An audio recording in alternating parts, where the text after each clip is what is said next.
Hollywood TV.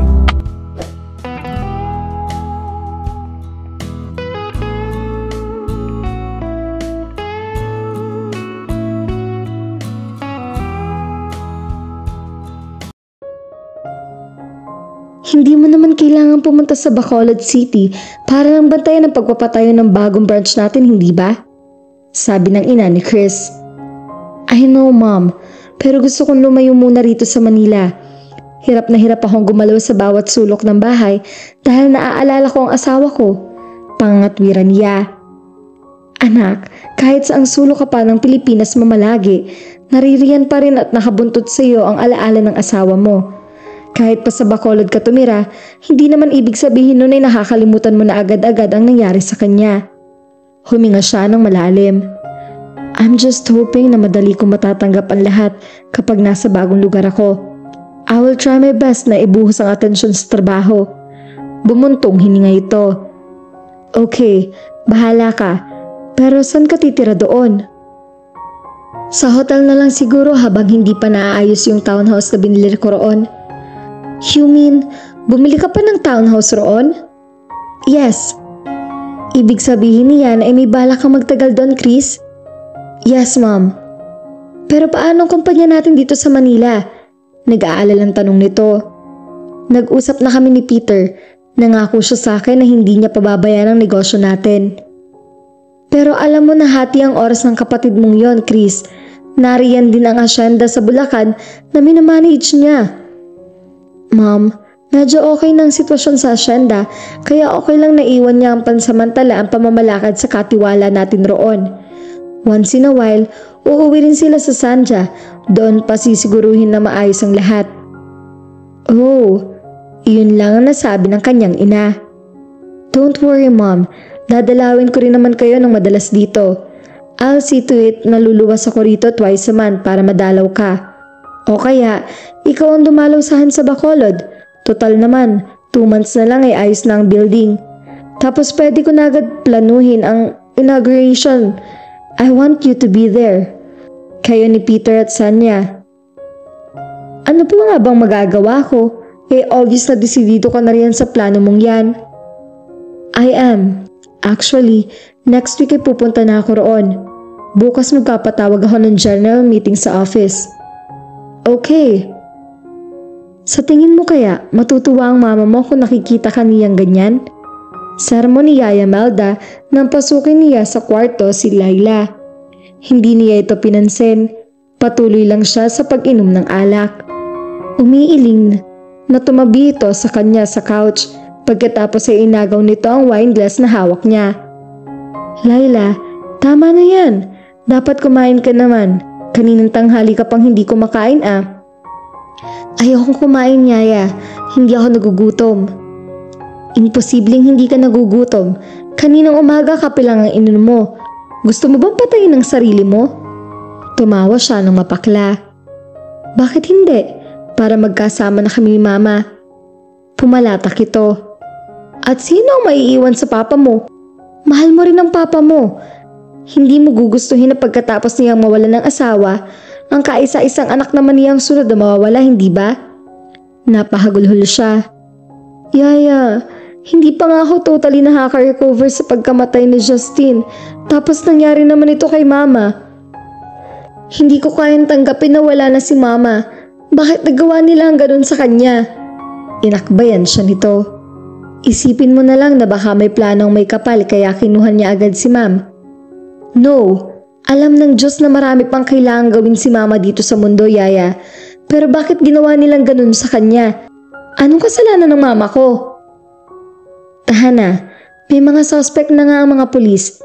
At gaya nga ng sinabi ng papa mo, posibleng may kinalaman dito si Don Gustavo Merilla at politically motivated ang pagpatay sa mama mo. Kaya ang dapat nating gawin ay magdasal na sana ay mapabilis na ang pagresolba sa kaso para malaman na kung sino ang dapat managot sa pagkamatay ng mama mo. Useless na rin naman kahit pa malaman ng suspect, Yaya. Wala na si Mama. Kahit paparusahan ng mga may sala, hindi na may babalik ang buhay niya. Gaya nga ng sinabi ko, nariyan pa rin naman ang papa mo, kaya tigilan mo ng kainom ng alak. Hindi yan ang sagot sa problema mo. Kung magkasakit sa'yo, ay ang pagkawala ng mama mo, masakit din syempre yun sa papa mo. Pero nakita mo ba siya naglasing man lang? Hindi, dahil pinipilit niya magpakatatag ka para sa inyong dalawa. Hindi rin niya itinanim sa isip ng payo ng yaya niya. Nang iwan siya nito sa kanyang kwarto, ay muli niyang sinalin na ng alak ang wine glass at saka ininom ang laman niyon ng straight. Malaking tulong iyon para makatulog siya. It had been a month mula nang mamatay ang kanyang ina. Inambush ito nung pupunta ito sa munisipyo. Vice Mayor ito sa Bacolod City. Patay ito nang isugod sa ospital pati ang driver nito. Mabait ang kanyang ina at matulungin sa kapwa. Kaya abuga siya ang tinapos itong kurso ay dahil nais itong tulungan ng mahihirap na kadalasang hindi makamta ng hustisya. Nang makapasa ito sa bar, agad itong nilapitan ng mga tao sa kanilang barangay para tumakbo bilang kapitan. Hindi binigo ng kanyang ina mga kabaryo. Tumakbo ito at nanalo. Nang matapos ang term nito bilang barangay chairwoman, ay tumakbo ito bilang isang city councilor. Nanguna ito at nanungkulan ng 3 term bago tumakbo bilang vice mayor. Sa susunod na eleksyon, tatakbo sana ito bilang mayor dahil iyon ang sinisigaw ng mga kababayan nila. Nais ng mga tao na mapalitan ng incumbent mayor na si Julio Merilla, ang uniko iho ng makapangyarihang milyonaryo na si Don Gustavo Merilla. Pero paano pa masisakatuparan ang pangarap na pagbabago ng mga taga-Bacolod kung patay na si Vice Mayor Gilda Pecson? Sa isip na paghagulhuli siya ng pag-iyak. Ma, how could they do this to you? Napakawalang hiya nila. Dapat lang na pagbayaran nila mga mahal na ginawa nila sa iyo. Dinampot uli niya ang isang bote ng alak, pero wala na pala yung laman. Shit! Tumayo siya at dinampot ang cellphone sa ibabaw ng kama at saka lumabas ng kwarto. Gusto pa niya magpakalunod sa alak para makatulog siya ng mahimbing. Oh, kakain ka na ba? Tanong ni Yaya nang masalubong niya ito sa hagdan. Hindi pa, Yaya, tugon niya. Lalabas ako. Ano? Lalabas kayo, nakainom ka na? Saka ang lakas ng ulan, Laila. Kakain ako sa labas. Sabi na lang niya para hindi na ito mangulit pa. Teka, ayaw mo bang dito kumain? Nagluto ako ng kare-kare. Hindi ba't paborito mo yun? Bukas ko na lang kakainin yun. Pero bakit kailangan mo pang lumabas? Baka abutin ka na naman ng hating gabi. Bukas ng tanghali ang alis niyo ng papa mo. Babalik agad ako. Dumiretso na siya sa paglabas ng bahay at minanehong itim na Honda Civic niya. Hindi niya alintana ang malakas na ulan. Hindi pa man siya nakakalayo ng bahay nila nang pagliko niya sa isang blind curve ay halos mawalan siya ng kontrol sa manibela dahil sa pagkabigla. May isang kotseng nakatigil doon. Hindi rin masyadong naitabi ng driver kaya muntik na niya iyong mahagip. Nang gigigil na pinatay niya ang makina ng kanyang kotse. Saka siya umibis. Lumapit siya sa harap ng kotse. Itim ang kulay ng Honda Civic din na mas bagong modelo nga lamang yon. Namaywang siya sa tapat ng driver seat. Hinintay niyang ibaba kung sino ang passenger driver ang bintana ng kotse. Pero nabigo siya kaya lalo siyang nanggigil. Kinatok niya ang bintana. Hoy, lumabas ka riyan! Maya-maya ay bumukas ng dahan-dahan ang bintana. Bahagyang dumungaw ang mukha ng isang lalaki. Nakaipit sa cellphone nito sa pagitan ng tainga at balikat nito. What's your problem? Matabang na tanong nito nang sandaling iwan nito ang kausap sa cellphone. Sa kabila ng bahagyang pagkahilo dahil marami-rami ang nainom niya ay hindi nakaligtas sa kanya ang gwapo na to. Pero hindi siya nagpapa-apekto roon. Ano ba ang pakialam niya kung gwapo to? Hoy, ako pa ngayon na tinatanong mo ng ganyan? Hindi ka ba marunong mag-park ng kotse, ha? Muntik mo na akong madisgrasya Pagtataray niya rito. Tuluyang ibinaba ng lalaki ang hawak nitong phone. Nakita ko ang pagmamaneho mo. Kaskasera ka. Pasalamat ka at hindi mo ako nabangga. Umuulan. Daig mo pa si Scamature kung mag-drive Naningkit ang mga mata niya. Huwag ka nang magpasalusot, tarantado. Napailing ito. And driving under the influence of alcohol, malaking kaso to, miss. Look, kung ako sa'yo, bumalik ka na sa kotse mo dahil baka magkasakit ka pa. Or worse, baka maipablatter pa kita. Pagkakasabi niyon ay itinaas na uli nito ang binata. Nanggigil na tiningnan niya ng masama ang saradong bintana at saka bumulong-bulong na bumalik na sa loob ng kotse niya. Nang magpaandar niya iyon, bumusina siya na malakas bago nilampasan ang kotse ng walang modong lalaki. Napailing na lang si Chris habang tinatanong niya ang papalayong kotse ng kaskaserang babaeng iyon. Dinampot uli niya ang phone niya. "Mom, are you still there?" "Yes," sagot ng kanyang ina. "What's wrong? Sino yung narinig kong boses ng babae?" "Wala, lasing yata yun. Nagalit dahil muntik na raw siyang mabangga sa likod ng kotse ko." "Oh, bakit hindi ka humingi ng tulong sa babaeng yun?" "Suplada, Mom. Saka parang lasing nga eh." "Don't worry, tinawagan ko na si Ray. Parating na siya, dala niya ang kotse niya." "You sure okay?" "Of course, Mom. Don't worry." "San ka ba kasi nagpunta? Sinabi mong malakas ang ulan dyan, hindi ba?" "Yes, hindi pa kasi ako nagdi-dinner." "My God, it's almost 9 o'clock, Chris." "I know, Mom. Hey, natatanaw ko ng kotse ni Ray. Gotta go. Tatawag na lang kita mamaya." "Bye, Mom." Pumarada ang kotse ni Ray sa harap mismo ng kotse niya kaya nagmadali na siyang umibes.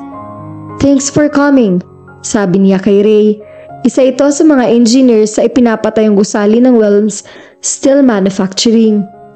"Okay lang sir, ihahatid na lang muna kita sa restaurant bago ko balikan ang kotse mo." "Malayo pa bang gasoline station dito?" Tumiri kasi ang kotse niya dahil nawalan niyo ng gas. Naligaw siya sa kaiikot kanina. Sa pagkalibang niya ay hindi niya namalayan na naubos na pala ang gas niya.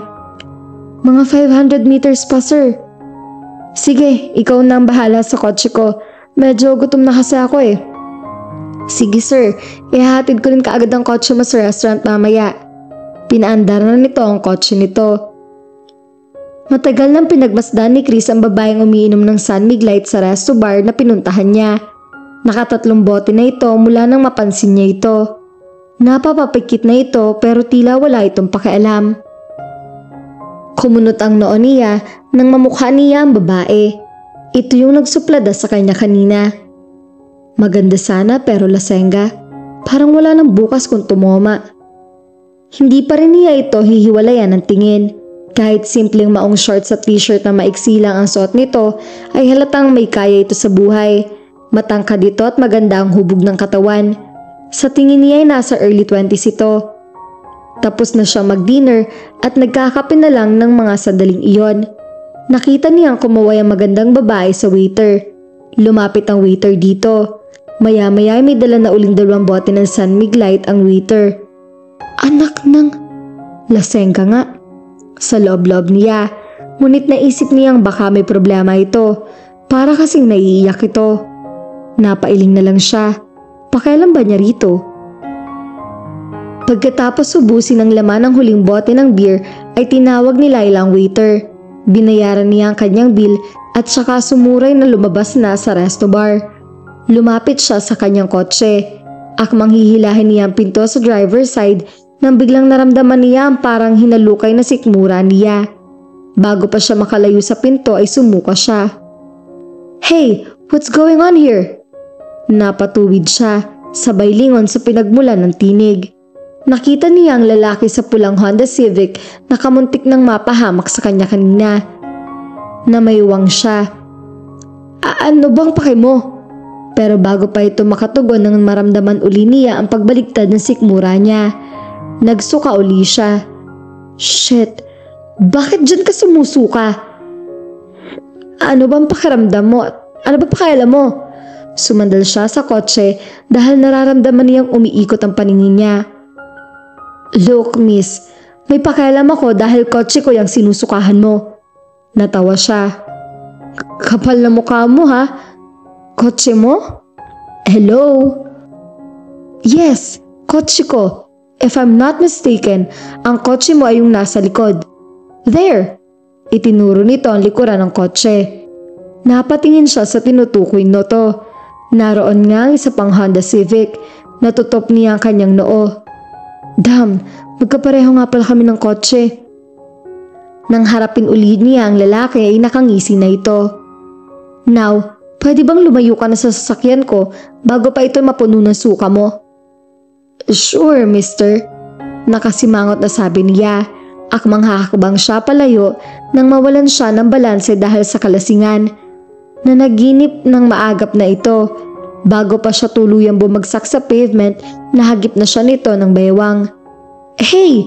Sambit nito na pilit siyang itinatayo. At dito na po nagtatapos ang ating kwento. Sabay-sabay po nating abangan ang susunod na kabanata. Maraming salamat po. God bless and stay safe.